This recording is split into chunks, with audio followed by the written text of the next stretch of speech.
Hey guys, Ben here with Oddly Armed, and today I have another review of an East Asian rifle, this time a Taiwanese T91. So let's go ahead, talk about the history of the T91 and see how I have mine set up. And real quick, big thank you to the Echo Valley Training Center in Cape on Hill, West Virginia. That's where I did the accuracy testing for this rifle and a bunch of training and competitions over the years. So if you're in the DC metro area, please check them out. So let's go ahead and start off by talking about a short history of Taiwan. So Taiwan is a large island off the eastern coast of China, and currently it's being run by the Republic of China government, essentially.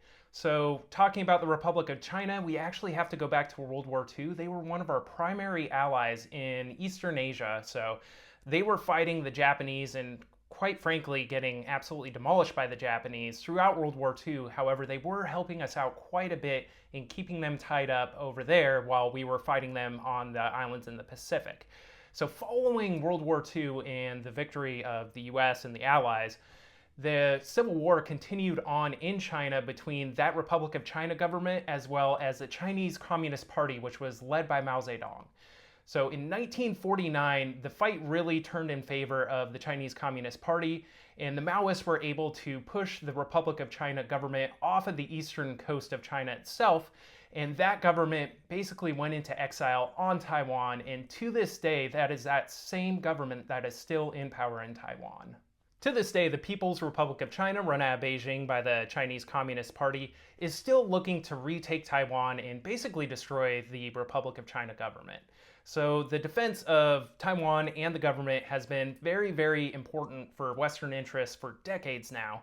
And some of that is going to come down to economics, the biggest one being Taiwan is the world's #1 producer of semiconductors. So if the CCP or the PRC goes in there and actually takes Taiwan, then that is going to play absolute havoc on our ability to produce advanced technology. So that's a major issue there. And then the PRC is also looking to take Taiwan, and this has been a goal for them for decades, to unify China and bring it all back under the CCP's rule. Now, getting into the lineage of the T91, we have to go back to the 1970s when the Taiwanese military was using US-supplied M14 rifles as well as their own domestically produced ones. And that was kind of an issue because the M14 is a large, heavy rifle, and the Taiwanese soldiers are generally pretty small. Now, they're not going to be as big as like a corn-fed dude from Idaho who's freaking gigantic.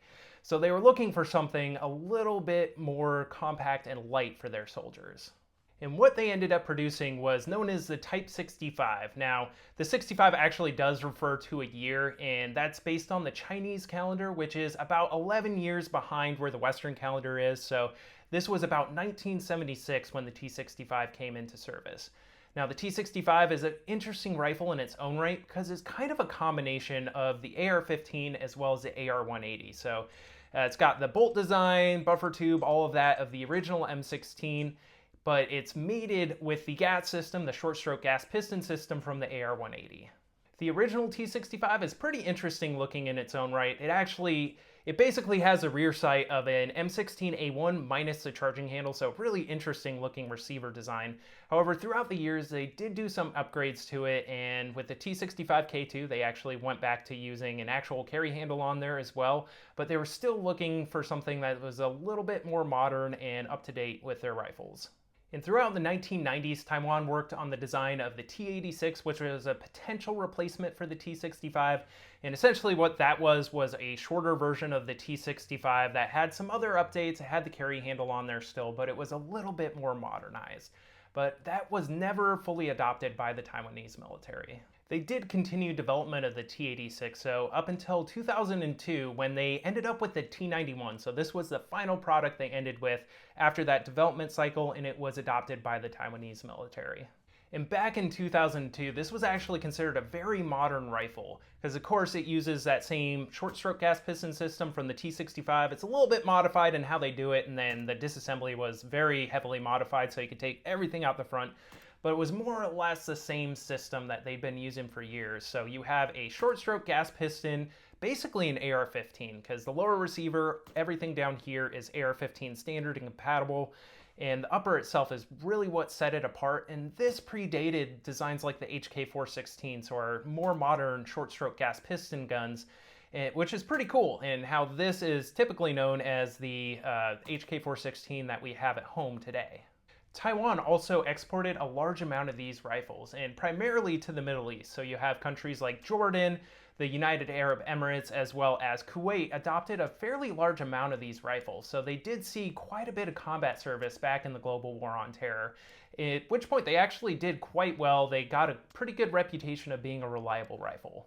In the early 2020s, the Taiwanese military was looking at replacing the T91 because it was starting to get a little bit long in the tooth. Some of the things were aging, like the handguard here is not free-floated, so you don't have a free-floated barrel, as well as some of the controls are not ambidextrous, so they're looking to upgrade to something more modern, which is where the T112 comes into play, and that is essentially just an even more modernized version of the T91. So what you have is still a short-stroke gas piston style AR-15. However, it also has a free-floated barrel with an M-LOK handguard, ambidextrous controls, and is really just a more modern take on this system.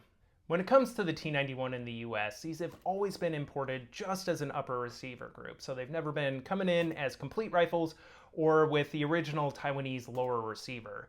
Now, Wolf Ammunition, so Wolf Gold Ammunition, they've been bringing these in for years as a Wolf A1 upper, and that's what mine started out as. However, there are some significant differences between the Wolf A1 upper and the original T91 upper. The biggest one being the gas block on the Wolf A1 upper is a T86 style of gas block. Now, it is possible to swap that out for the original T91, which is what mine is now. And big thanks to my buddy Jared at Desert Yankee Firearms. He swapped it out for me. It is a bit of a process, however, it does give you the original look of the rifle. And there's actually another way to get a T91 upper in the US as well, and that's through Argent Wolves, which used to be known as T91 Tactical. They actually import the correct original upper receiver from Taiwan, and that comes with the original chrome line barrel, the correct gas block, pretty much everything you need from the factory for that upper. However, those can be a little bit hard to come by. They don't import as many of those, and they are also a little bit more expensive, but if you want the correct upper, that is as close as you're going to get in the US. And as far as a lower receiver assembly goes, there are a couple of companies over the years that have made 80% lowers, which is what mine started out as, with the correct original markings on them, and there's also some new made lower receivers with the original correct markings on them. Now for the furniture, the original buffer tube and stock assembly, those have been coming in for years and are pretty easy to get, as well as the world's steepest angle grip, which also comes into the US and is fairly inexpensive as well. And that closes out the history on the T91, so let's go ahead, get a close look at mine and see how I have it set up. Starting from the front here, I do have a standard Chemo muzzle device on here. It is 1/2x28 threaded, so you can throw whatever muzzle device you want on there. And moving back, you can see that we have the gas block for the T91. It does have this cool little pick rail at the bottom, as well as a mounting spot for a standard bayonet. And then you can see the front sight post is basically AR-15 style up top there. And then the gas piston system actually pulls straight out of the front as a single component, which is really pretty cool. Moving back to the handguard, I am using a Bowtac handguard on this, which is a huge upgrade in my opinion. This thing is absolutely fantastic, slims it down, and is very, very comfortable to use and add accessories. And moving back to the optic, I'm just using a SIG Romeo 7S, which is one of my favorite cheaper red dot options. And then I also have the original T91 rear sight here, so that's pretty cool. They also make a carry handle one, but this is one you'll typically see them with. Moving down to the receiver, you can see we don't have a forward assist or a shell deflector, so lefties beware on this. And then we just have standard AR-15, pretty much everything down here. So magazine release, the bolt release, as well as the safety selector are all standard AR-15. This does have a unique magazine, however, it is STANAG compatible, so I'll show you a little bit more on that later on. And then the grip here, which is not my favorite, but this is the original T91 grip, which is steeply angled and also very thin. Now moving back to the stock here, this is the original T91 stock. I believe this one has 5 positions. The buffer tube is a unique size, so it won't work with other stocks. However, since this uses standard AR-15 lower receivers, you can just use a standard AR-15 buffer tube and stock if you'd like. Moving over to the left side, we don't have a whole lot more to see. You can see on the front sight block here, We also have a sling mount there, that loop there, as well as the button, the little lever there, which lets you remove your gas system. We'll see the handguard here, as well as in there you can see the tube, which contains the short stroke gas piston system.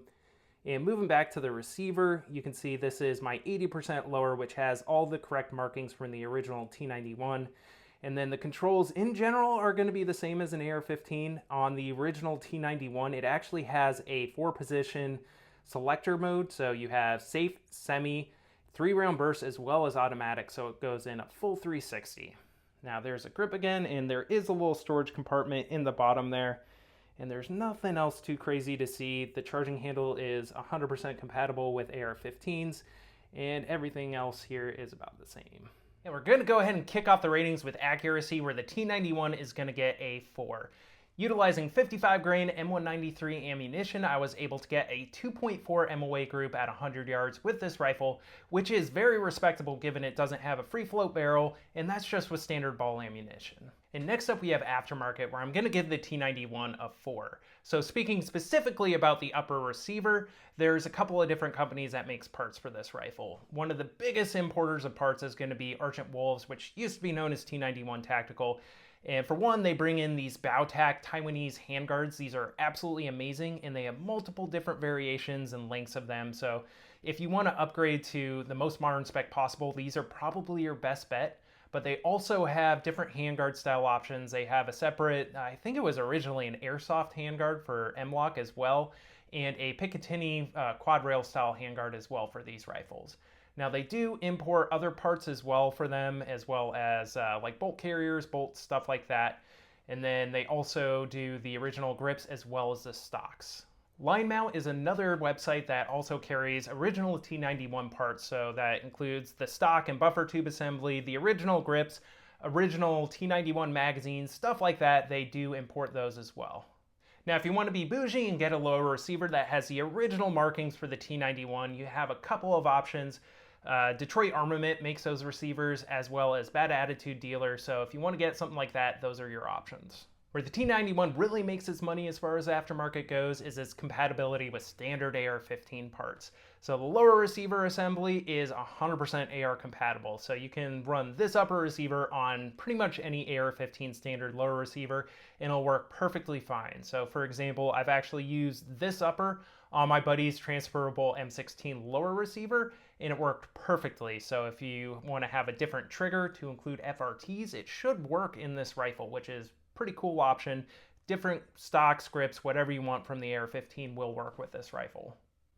Next up is durability, where I'm going to give the T91 a 3. And the biggest issue I've had with this guy is with the ejection port cover. So these originally come with an A1 style of ejection port cover. And if you've ever used one of those, they actually have the detent held in there with the Lord's tiniest E-clamp. So that thing has a tendency to pop off and your detent goes shooting off, never to be seen again. And I had to replace this twice because I've lost a detent. And eventually I just went to an A2 style of port door, and that's fixed pretty much all the problems I've had there. However, I've also had an issue with the spring for the ejection port cover actually spinning around the receiver and losing tension. So that's another issue there. So if that happens, you just have an ejection port cover that doesn't have any spring tension at all. Now, as far as the finish goes on the upper receiver, it is a little bit rough on the Wolf A1 upper receivers, and it is an anodizing style of finish. However, it's pretty thick compared to other anodizing jobs. It should hold up well over time. It just doesn't look the best. And then with the original Wolf A1 upper as well, it comes with some pretty gaudy markings on the side of it, which just don't look that good. When it comes to ergonomics for the T91, I'm going to give it a 4. So as far as controls go, it's basically all standard AR-15. Now, one difference here is going to be our gas block assembly. So this is how we remove our short stroke gas piston system. Really easy. We just flip around this button here, and then your entire gas system just pops right out of the front, which is a really cool feature of this rifle. Makes it very easy to clean. You don't really have to do any other disassembly to get your gas system out, and then it should just pop back in there, rotate it back around, and then it will lock in place. Now, as far as the controls go, they are standard AR-15. There's nothing crazy here. We just have magazine release there. This is actually the standard T91 magazine that they make. And it does come with witness holes on this side, and then these protrusions at the bottom there, those are your over travel stops, so you can't over insert the magazine. And the magazines do feel a little bit cheap in lightweight aluminum, but I haven't had too many issues with these mags. Now, as far as the rest of the controls go, if we go ahead and flip it over here, again, just standard AR-15, we have the standard ping pong paddle. This is compatible with all AR-15 style charging handles, so we can go ahead, pull it back there, open it up, just standard ping pong paddle, standard AR-15 style selector here. And again, on the original one, the machine gun, it is 4-position and flips 360 degrees for that safe semi-auto burst as well as full auto. And the only other thing here is going to be the stock, which is, I believe, 5 positions on mine, but again, it works just like a standard AR-15 style stock. Nothing too crazy to see. When it comes to maintenance, I'm going to give the T91 a 4. And as far as disassembly goes, it's going to be essentially the same as it is on an AR-15. So you take your upper off, you take your bolt carrier group out. Your bolt carrier group disassembles the exact same way as an AR-15. There are some differences in there, but as far as disassembly goes, it's exactly the same. Lower receiver, all of that's going to be the same. The only difference is going to be the short stroke gas piston system, which, like I showed you in the ergonomics, it pulls straight out the front. And it's very easy to get in there and clean all the components to it, so that is absolutely fine. The receivers on AR-15s are generally a little bit tight, so that's the only thing, is it can be fun to clean the inside of those. Now, as far as getting replacement parts for this goes, again, there's a lot of AR-15 compatibility here. So as far as your extractor goes, that should be AR-15 compatible. Firing pins, firing pin retaining pins. There are some differences there. The bolt carrier group is not AR-15 compatible, and then the bolt is also different because it doesn't have gas rings on it. And then as far as components for the gas system, they're actually fairly easy to get from either Argent Wolves. Line Mount has other parts there too, so you can get bolt replacements for it. Pretty much anything proprietary, you can get a replacement for this rifle, so overall maintenance is not bad on this rifle. In terms of modularity, I'm giving the T91 a 4, and again, that comes down to it basically being compatible with a ton of AR-15 stuff. So if you have a mil-spec buffer tube on here, you can use any AR-15 stock, you can use any AR-15 grip, any AR-15 charging handle. There's a ton of compatibility here. Again, any AR-15 lower receiver should work with the T91. Now, as far as things that are proprietary, it's going to be your rail system. So again, there's a couple of options out there. If you want to swap to a quad rail, the original polymer handguard, you can change it out, but you're a little bit more limited there. And that's basically it. As far as swapping barrels and calibers on this, I'm not aware of any caliber exchanges or different barrels that you can get for it. But actually swapping them out is very similar to an AR-15. It just has a barrel nut underneath the handguard. It uses a proprietary wrench for it, but if you were somehow to get like a 300 blackout barrel, swapping that out should be fairly simple. Next up, we have price, where I'm going to give the T91 a 5, and that's provided that you're getting the Wolf A1 upper for these, because they come in at under $600, so they're very inexpensive. And again, you can use it on any AR-15 style lower that you want to. So if you already have an SBR AR-15 lower, or a rifle style one if you get the 16-inch barrel, you can just throw it on there and it'll work. If you want to build the cheapest lower receiver assembly possible for a couple $100, it's going to work on that. So you can build this rifle out for under $1,000 and have a working piston-driven AR-15. When it comes to shooting characteristics, I'm going to give the T91 a 4. Now, starting off with the trigger, again, you can throw whatever AR trigger you want in there. Mine has a LaRue MBT2 in there right now, which comes in at about 4 pounds, so incredibly nice trigger. But again, throw whatever you want in there, throw a Geisley, FRT, whatever you want should work in this rifle. Now, as far as recoil impulse goes, it's really not bad on this rifle. It does feel very similar to a standard AR-15, but a little bit more punch due to the short stroke gas piston system. Now, the Wolf A1 uppers are not overgassed generally, and mine actually has reliability issues to a degree because of the low amount of gas I'm getting from this system. But it makes for a very, very comfortable to shoot rifle. When it comes to suppressing the T91, it is going to be pretty gassy if you're using a full back pressure can like most AR-15s. So you're going to get a lot of gas to the face. You got gas shooting out of the ejection port, out of the magazine well. is going to be a gassy rifle. Now, if I use my B&T SRBS 762, my lower back pressure can, it's a very good suppressor host at that point, and you're really not getting much gas, but that can is pretty much the same on most rifles. Getting into reliability, I'm going to give the T91 a 3. So when I'm using full pressure ammunition, so your military 5.56, M193, or M855, I really don't have any issues with this rifle. It cycles very well, it's very easy to use, and I've never had any malfunctions. I do have malfunctions when I'm using lower pressure ammunition. So talking 223 steel case ammunition like Wolf, or lower back pressure 223 ammunition like PMC Gold. I will have issues with the bolt not moving quickly enough and short stroking on the next round in the magazine, or getting a stovepipe because it's not moving quickly enough. Now, the gas system on this rifle has only one setting, so that would be a time you'd want to have an adverse setting so that you'd be able to use that lower pressure ammunition.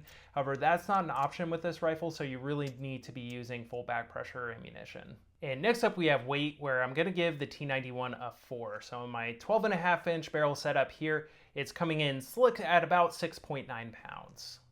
And when we go ahead and add up all 10 categories, we come out with a score of 39 for the T91, which puts it up into the A tier. Now, some of the high points for the T91 are its accuracy is actually pretty good, and then its AR-15 compatibility makes for great aftermarket support, as well as ease of maintenance for this rifle. And then the price is absolutely fantastic on it.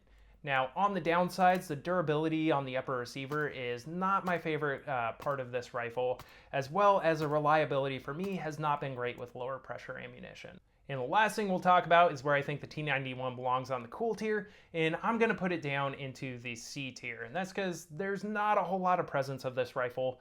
It's popped up maybe in a couple of animes over the years, but it really doesn't make appearances in movies or video games at all. And externally, it looks a lot like an AR-15, so to me, it doesn't stand out as much as other options. And that'll do it for my review on the T91 from Taiwan. So thank you guys for checking out the video. Please like, share, subscribe, do all that fun stuff.